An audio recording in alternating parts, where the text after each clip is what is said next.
खैबर पख्तूनख्वा बल्दियाती इंतखाबात में क्या हुआ? पाकिस्तान तहरीक इंसाफ की शिकस्त तस्लीम करने और इसकी वजूहात के तयन पर पार्टी ही की सीनियर लीडरशिप के बयानात में तज़ादात क्यों हैं? महंगाई में इजाफा, टिकट की गलत तकसीम या मौरूसियत की मुखालिफत करने वाली जमात की जानिब से मौरूसी बुनियादों पर टिकट की तकसीम? क्या खैबर पख्तूनख्वा की अवाम ने JUI फेक को PTI के मुतबादिल के तौर पर देखना शुरू कर दिया है? ये एक सवाल है। प्रोग्राम पाकिस्तान का सवाल में खुशामदीद। मैं हूं सादुल हसन। आज के प्रोग्राम के आगाज में इसी आम इशू पर बात करेंगे। हमारे साथ मौजूद हैं इस खैबर पख्तूनख्वा से सूबाई वजीर शौकत यूसुफ ज़ई साहब। बहुत बहुत शुक्रिया सर में वक्त देने के लिए।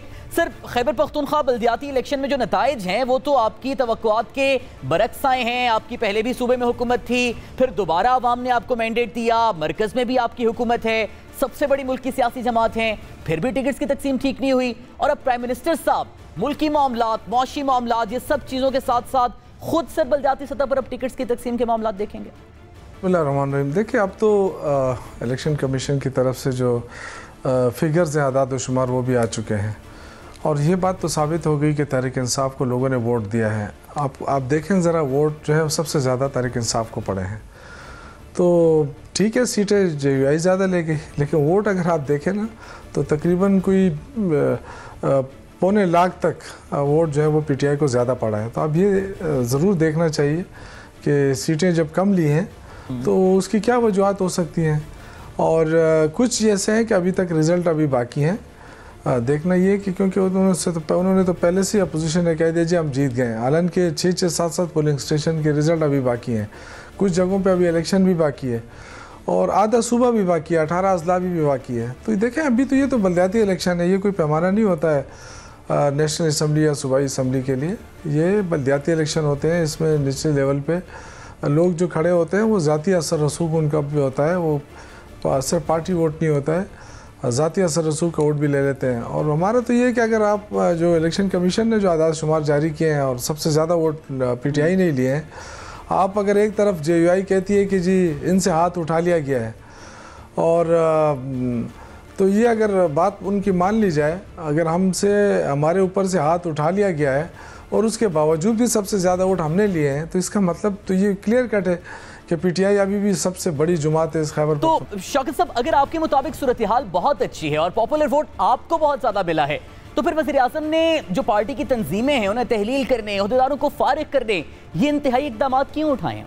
लीडर की हमेशा ख्वाहिश होती है कि उसके पार्टी के उम्मीदवार जीत जाएँ, ठीक है, लेकिन अगर हमारे उम्मीदवार कहीं नहीं जीते हैं तो उसका तो देखें जायज़ा लेना पार्टी लीडर का काम है। और इमरान खान आपको पता है वो एक फ़ाइटर है और हमेशा फ़ाइट की है, और ये उनके लिए कोई ऐसी अनहोनी बात नहीं है कि वो घबराने वाले वो नहीं हैं। अगर अब मैंने ऐसा वक्त भी देखा था जब 1997 में हमने इलेक्शन लड़ा तो हम सारे हार गए थे और मुझे 470 वोट पड़ा था, और 470 से हमने स्टार्ट लिया और आज तक हिम्मत नहीं आ रही है। तो इस पे हम क्या हारेंगे? हमने तो ठीक है, सीटें अगर हम कम लिए हैं लेकिन वोट तो हमारा ज़्यादा पड़ा है ना, और हम नहीं कह रहे हैं, इलेक्शन कमीशन कह रहा है। आपकी अपनी पार्टी के अंदर से भी एक राय ये है कि PTI का टिकट वो नहीं लेना चाहते थे और फिर लोगों ने आज़ादाना इलेक्शन लड़ने को तरजीह दी। फिर दूसरी राय ये है, और कुछ लोगों का ये एतराज़ भी है, कि पार्टी के जो असल ग्रास रूट लेवल के कारकुनान थे, जो वर्कर्स थे, उन्हें टिकट नहीं दिए, इसलिए वो आज़ाद इलेक्शन लड़ने के लिए खड़े हो गए।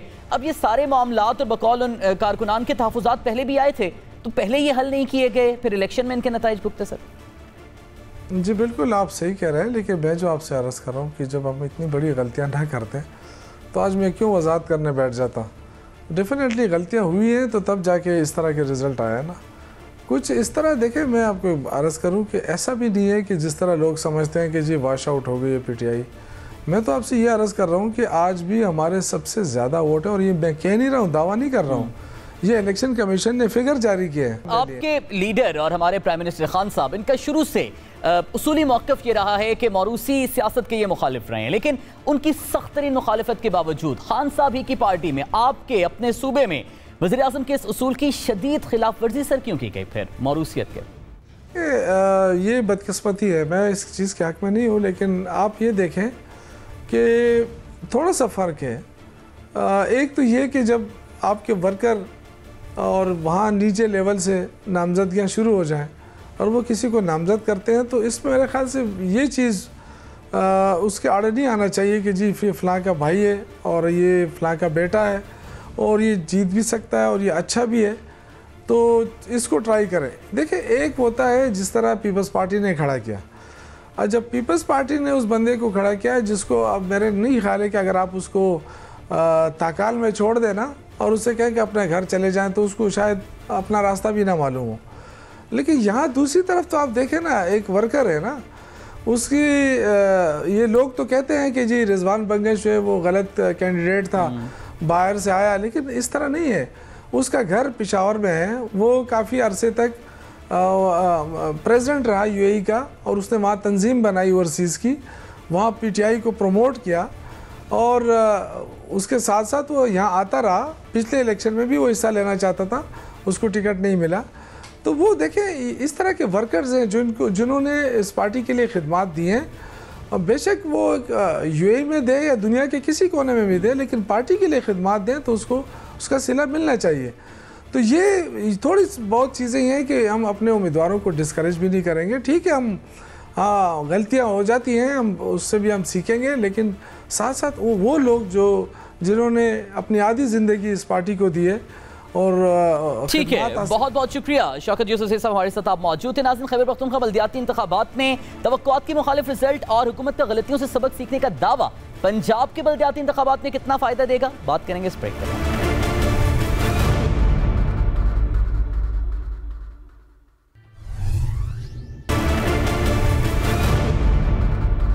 Welcome back to the show नाज़रीन। खैबर पख्तूनख्वा बल्दियाती इंतखाबात के नताइज सामने हैं। वज़ीर-ए-आज़म पाकिस्तान इमरान खान की जानिब से नोटिस लिया गया, तमाम तर तंजीमों को पार्टी की तहलील कर दिया गया, अहदेदारान को तहलील कर दिया गया, और तंजीम साजी को दोबारा से शुरू करने के ऐलानात और संगीन जो स्टेप्स हैं वो उठाने का कहा गया है। और इस हवाले से मुख्तलिफ पार्टी क़यादत को, लीडरशिप को टास्क भी सौंप दिए गए हैं। अब क्या ये सारी सूरत हाल और ये इक़दामात बर वक्त हैं कि जो अब पंजाब में बल्दियाती इंतखाबात का आने वाला मार्का है, क्या उसमें पाकिस्तान तहरीक इंसाफ को जो नताइज हासिल होने चाहिए उनकी उम्मीदों के मुताबिक क्या वो हासिल हो पाएंगे, और पीटीआई कितनी को तैयार है पंजाब के इस मार्के के लिए? इन तमाम तरह पर बात करने के लिए हमारे साथ मौजूद है तर्जुमान पंजाब हुकूमत हसन खावर साहब। बहुत बहुत शुक्रिया सर में वक्त देने के लिए। सर, अगर एक लम्हे को खैबर पख्तूनख्वा और पंजाब का मवाजना करें पीटीआई की पॉलिटिकल सूरत हाल में, तो केपी में तो पीटीआई को ज्यादा एज हासिल था, पहले भी हुकूमत थी, फिर दोबारा ज्यादा मैंडेट से हुकूमत मिली, फिर सेहत कार्ड, दीगर इनिशिएटिव पहले से वहां पर शुरू किए गए थे। अगर इस तमाम तर सूरत हाल के बावजूद वहां पर उनकी अपोजिशन जमातें ज्यादा जेयूआई जो है वो सीट ले गई, पीटीआई को हस्बे मंशा नताइज ना मिले, तो पंजाब में तो ज्यादा टफ सूरत हाल है। नून लीग का वोट बैंक है, पीपल्स पार्टी भी यहाँ पर दोबारा से एक्टिव हो चुकी है। तो आप क्या समझते हैं, अब इस सारी सूरत हाल में पंजाब में ज्यादा बड़ा चैलेंज नहीं होगा पीटीआई के लिए बल्दियाती इंतखाबात, और पीटीआई क्या रिस्क लेगी पंजाब में भी बल्दियाती इंतखाबात का? देखिए, बात यह है कि दो तीन इस सवाल के पहलू हैं। एक तो ये है कि सूरत हाल है क्या, और दूसरी बात यह है कि हमारी सियासी हिकमत अमली क्या है, और तीसरी ये है कि और हमारी क्या स्ट्रैटेजी है। देखिए, ये आपकी बात बिल्कुल ठीक है। मैं समझता हूँ कि इस वक्त एक मुश्किल वक्त से पाकिस्तान गुजरा है। हम कोरोना की आफत से बाहर निकले हैं, पूरी दुनिया एक महंगाई की लहर के नीचे है, और पाकिस्तान भी ज़ाहिर है कि उसका शिकार है, और हुकूमत पूरी कोशिश कर रही है कि अवाम को जिस मुमकिन आसानी उनके लिए पैदा की जा सके वो की जाए। तो ये फैक्टर्स बहरहाल अपनी जगह पे हैं, और हमेशा जाहिर है कि जो भी इनकम्बेंट गवर्नमेंट होती है उसको जिम्मेदारी लेनी पड़ती भी है, जिम्मेदारी लेनी चाहिए भी है, और वो जिम्मेदारी बहरहाल हम लेंगे। इसी तरह पंजाब में मैं आपको ये बताना चलूँ कि NA 133 के अंदर आपने देखा कि अवाम का टर्न आउट इलेक्शन के दिन कितना कम रहा। तो ये भी आप देखें कि ये जो नेशनल पॉलिटिकल पार्टीज़ थी ये भी अब लिमिट होती जा रही हैं, और ये रीजनल और प्रोविंशियल पॉलिटिकल पार्टीज़ बनती जा रही हैं। पीपल्स पार्टी इस वक्त सिंध तक महदूद है, मुस्लिम लीग नून जो है इस वक्त जो है पंजाब तक महदूद है, और जमीयत उलमाए इस्लाम और ANP जो है वो खैबर पख्तूनख्वा में है। तो बहरहाल मैं समझता हूँ कि जो लोग इसको बहुत ज़्यादा एग्जैजरेट कर रहे हैं, ये ऐसी बात नहीं है।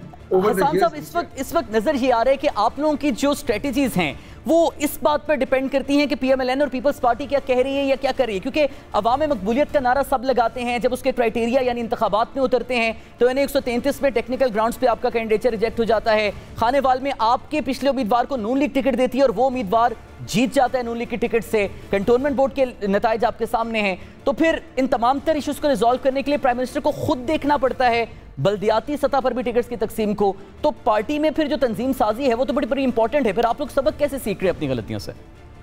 हमारा नारा तो अकाउंटेबिलिटी है, हमारा नारा मौरूसी सियासत को ख़त्म करता है, हमारा नारा करप्शन को ख़त्म करना है। लेकिन आप मुस्लिम लीग नून और पीपल्स पार्टी का बयानिया उठा के देख लें, और अगर आपको उसके अंदर रिएक्शनरी पॉलिटिक्स के अलावा अगर कुछ नजर आए तो मुझे भिजवा दीजिएगा। तो रिएक्शनरी पॉलिटिक्स तो वो कर रही है। दूसरी बात आती है पार्टी मैनेजमेंट के हवाले से। देखें, मैं आपको जो बताना चाहता हूँ, गलती भी होती है, मिसमैनेजमेंट भी होती है। पाकिस्तान तहरीक इंसाफ जो है ना, वो एक ओपन स्पोर्ट्समैनशिप कैंडिड बिहेवियर का मुजाहरा कर रही है। PMLN और पीपल्स पार्टी बड़े मुतहर्रिक हैं और बड़ी उम्मीद का इजहार कर रहे हैं, पंजाब में भी खास तौर पर, कि आपकी हुकूमत को गिरा देंगे, बड़ा नुकसान पहुंचाएंगे। क्या आपके इत्तेहादियों के कोई उनसे राब्ते हैं जिनसे उनको उम्मीद बंदी है, या आपके अपने जो नाराज अरकान हैं जो पहले भी तहफ़्फ़ुज़ात का इजहार करते रहे, क्या या उनके रवाबित है कुछ इन अपोजिशन जमातों से? देखिए, इन प्रिंसिपल तो उनसे बात बिल्कुल ये तय है कि काफ लीग और इत्तेहाद जो अपना PTI है, हम बिल्कुल इकट्ठे जा रहे हैं बल्दियाती इंतखाबात में। लेकिन इस सिलसिले में जो हतमी बातचीत है वो ज़ाहिर है पार्टी की क़यादत तय करेगी, और जब वो बातचीत तय पा जाएगी तो वो फिर हम मीडिया के सामने भी रखेंगे। नहीं, जो अपोजिशन की जो उम्मीद है और जो उनकी खुशी है, उस सवाल से उनको किस बुनियाद पर उम्मीद है? क्या उनके राब्ते हैं अपोजिशन के आपके इत्तेहादियों से, या आपके अपने जो नाराज अरकान हैं? देखिए, ये जो दोनों हमारी बड़ी अपोजिशन जमातें हैं, ये तो पिछले 3 साल से उम्मीद से हैं, तो ये तो आप देख लें। लेकिन मैं नहीं समझता कि यका कोई एक्साइटमेंट की बात है इसके अंदर। और बहरहाल उनका जमहूरी हक है, अगर वो जंग में उतरना चाहते हैं, वो तैयारी करना चाहते हैं, वो मार्च करना चाहते हैं, तो हम तो कहते हैं कि वो करें। आपकी अपोजिशन तो आपके अंदर मौजूद है, या आपके इत्तेहादी या आपके हमख्याल अपनी पार्टी के लोग जो बजट हो, ज्वाइंट सेशन हो, उसमें वो अपने तहफ़्फ़ुज़ात का इजहार करते हैं, क्या अभी वो सब आपके साथ हैं और तमाम तर तहफ़्फ़ुज़ात दूर हो चुके हैं? देखिए, आपने बड़ा अच्छा सवाल किया है। मैं आपको ये बताऊँ कि जमहूरी जो अमल है उसके अंदर उसका हुस्न यही है कि आप मुशावरत से, बातचीत से मसले हल करें। हमारा इख्तलाफ क्या बुनियादी करप्शन के अलावा, एक तो करप्शन है पीपल्स पार्टी और नून के साथ, दूसरा इख्तलाफ क्या है? दूसरा इख्तलाफ ये है कि ये मौरूसी जमातें हैं और ये मुशावरत से बात नहीं करती। इनकी पार्टी के अंदर वो लोग जो गलत फैसलों के ऊपर तहफ़्फ़ुज़ात का इजहार करना भी चाहते हैं, वो कर नहीं पाते थे, और ये तमाम फैसले ख़ानदान के कुछ लोग बैठ के एक नाश्ते की टेबल पर करते हैं। इसी कल्चर को तो हमने चेंज किया है, इसी रवायत को तो हमने बदला है। तो मैं समझता हूँ कि ये तो बड़ी खुशाइंद बात है कि हमारी पार्टी के अंदर इतनी जगह है, इतनी स्पेस है कि लोग अपने तहफ़्फ़ुज़ात का इजहार करते हैं, उसके ऊपर बातचीत होती है और हिकमत अमली जो है उन तहफ़्फ़ुज़ात की रोशनी में मुरतब की जाती है।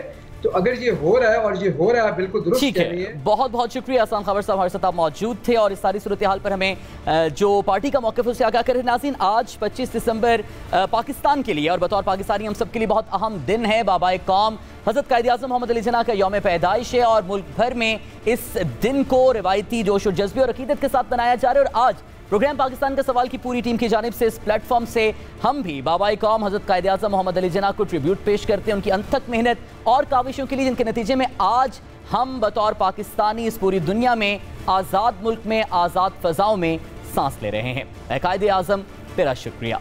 प्रोग्राम पाकिस्तान का सवाल से मुझे इजाज़त दीजिए। अल्लाह निगहबान।